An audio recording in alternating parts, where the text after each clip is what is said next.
King Arma, who is most commonly known by his royal title, al-Najashi, was the Christian king who reigned over the Aksumite Empire for approximately 18 years, between 614 and 631 CE, which coincides with the life and mission of Prophet Muhammad sallallahu alaihi wasallam. According to Islamic traditions and historical accounts, the Prophet Muhammad sallallahu alaihi wasallam initiated correspondence with King Armah during the early phase of his mission in Mecca, when a small group of Arab Muslims escaped from the city and sought refuge in the kingdom of Aksum on the orders of Prophet Muhammad sallallahu alaihi wasallam himself.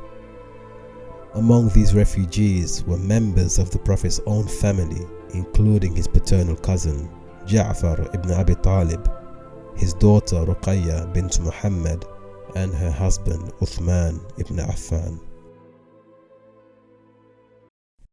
King Armah had been orphaned in his early childhood, following his paternal uncle's plot to assassinate the reigning monarch, his own brother, who was King Armah's father. This plot was concocted in order to supplant the king from power and to seize the throne. Following the successful execution of this plot, Armah was adopted by his uncle, who subsequently became the new king of Abyssinia. However, the young Armah eventually realized that the new king was responsible for his own father's assassination, and that as his late father's sole inheritor, he posed as a great threat to his uncle's 12 sons, each of whom was competing against the other for the opportunity to inherit their father's throne. As the years went by, Armah grew in strength and intellect. He also instinctively understood that his 12 cousins were persistent in plotting with their father to disinherit him of his rightful inheritance. When the king realized that the young prince was aware of what was happening, he decided to mitigate the risk of an uprising by plotting to eliminate Armah before he grew too influential and powerful, although he refused this time to assassinate him as he had done previously to his father. Instead, the king resorted to banishing him from the kingdom of Aksum by surrendering him into the custody of slave traders who would transport the young prince across the waters into foreign territory. After he was spirited away from his kingdom into a foreign land and sold as a slave, news of the king's sudden death became widespread in Abyssinia and its surrounding regions. In the aftermath of this terrific event, the king's 12 sons succeeded him to the throne, although their successive reign was short-lived and catastrophic. Eventually the people deposed them, one by one, leaving a vacant throne that could not be filled by any of the remaining candidates. Reminiscent of the bright and competent Prince Armah, who had been absent from the people for some time, the leading aristocrats and chieftains of Abyssinia decided to launch a search party to locate and recover the prince. Armah would eventually be found and repurchased from his master before being returned to his kingdom, where he finally recovered his royal inheritance, having been crowned as the king of Aksum and taken on the title of the Negus of Abyssinia. His reign was exemplified by his exemplary administrative reforms and a justice system whose moral and ethical standards were widely reputed as being exceedingly compassionate and unprejudiced. Such was King Armah's reputation as a wise, just and benevolent ruler that the Prophet Muhammad sallallahu alaihi wasallam is reported to have attested to the king's righteousness and virtue and advised his followers to seek shelter with him in the kingdom of Aksum. Upon their arrival in the king's court in Aksum, the small group of Muslim migrants were received favorably by the king and granted protection and full residency under his authority. This reportedly took place in the year 615 CE.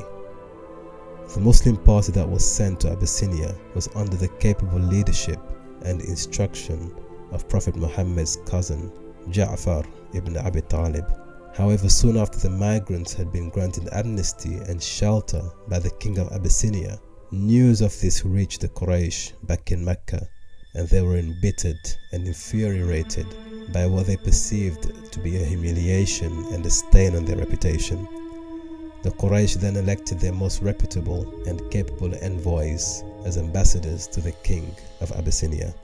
Thus Amr ibn al-As and Abdullah ibn Abi Rabi'ah travelled to Aksum, where they were met with hospitality and honor before the king, who had been early acquainted with the Quraysh ambassadors on many occasions. The Quraysh mission to Abyssinia was devised in order to provoke the king to renounce his protection over the Muslims who had settled in his territory. To this end, Amr ibn al-As and Abdullah ibn Abi Rabi'ah attempted to sow the seeds of rancor in the king's heart towards the Muslims. They did this by inciting controversy concerning the Islamic belief towards the nature of Jesus as a mere prophet, devoid of any divine attributes, contrary to what the Orthodox Christian Church was teaching. When these allegations were raised by Amr in front of the king, the Muslims were summoned to the palace, where they were obliged to provide an explication for the claims lodged against them. Their leader and spokesman, Ja'far ibn Abi Talib, sought permission to recite passages from the glorious Quran pertaining to the miraculous birth of Jesus and affirmative passages pronouncing his mother's virginity despite having given birth to her son. These Quranic verses moved the king to tears, and he vowed to protect the Muslims and accommodate them in his land for as long as they should desire. Ja'far ibn Abi Talib and his small group of Muslim migrants then settled in the region of Negus, situated east of Tigray, which later became one of the most important places for the Islamic faith in Abyssinia. The Qurayshi envoys were dismissed and returned to Mecca, having failed in their mission. In fact, the Prophet Muhammad's first ever male grandchild, Abdullah ibn Uthman, was born in Ethiopia under the king's protection.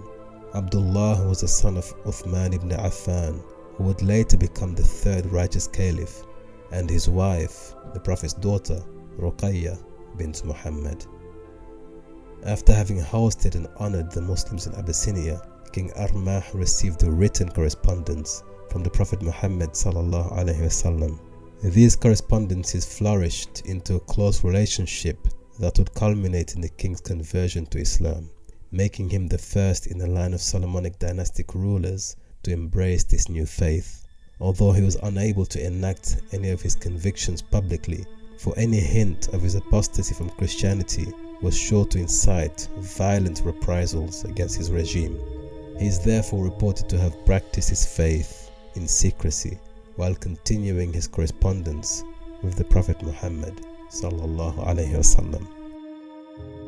Despite his private practice of Islam, the king's favorable policy towards the Muslims did raise eyebrows within immediate circles, as some of his priests and political advisors began to harbor suspicion towards him, which culminated in a civil war against the king, despite his best efforts to prevent such outcomes. Fortunately for the king and his supporters, the revolts were crushed, and he maintained his throne, enabling the Muslims to continue seeking shelter in his kingdom until the Prophet Muhammad had finally established his state in the city of al-Medina, thereafter calling them to depart from Abyssinia to join him and the nascent Muslim community in al-Medina. Many years after the Muslim community was established in al-Medina, news of the king's death reached Prophet Muhammad sallallahu alaihi wasallam, who immediately informed his community about the event and had instructed them to pray for his departed soul. Prophet Muhammad then organized the first and only funeral prayer in absentia in honor of the king.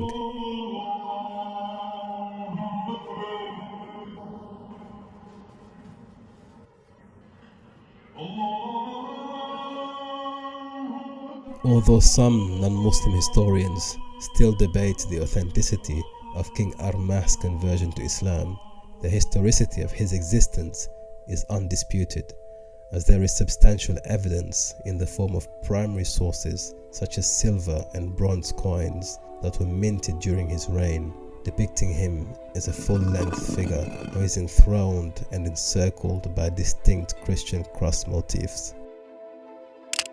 Despite the fact that Islam was not made the official state religion of the Aksumite Empire during the king's reign, his early contributions towards the Muslim community and his legacy in Islamic history remains as one of the most impactful and memorable instances in early Islamic history. However, the concept of an Abyssinian king embracing Islam and potentially converting the empire did not die with King Arma, for in fact there would be certainly another Najashi to come after him.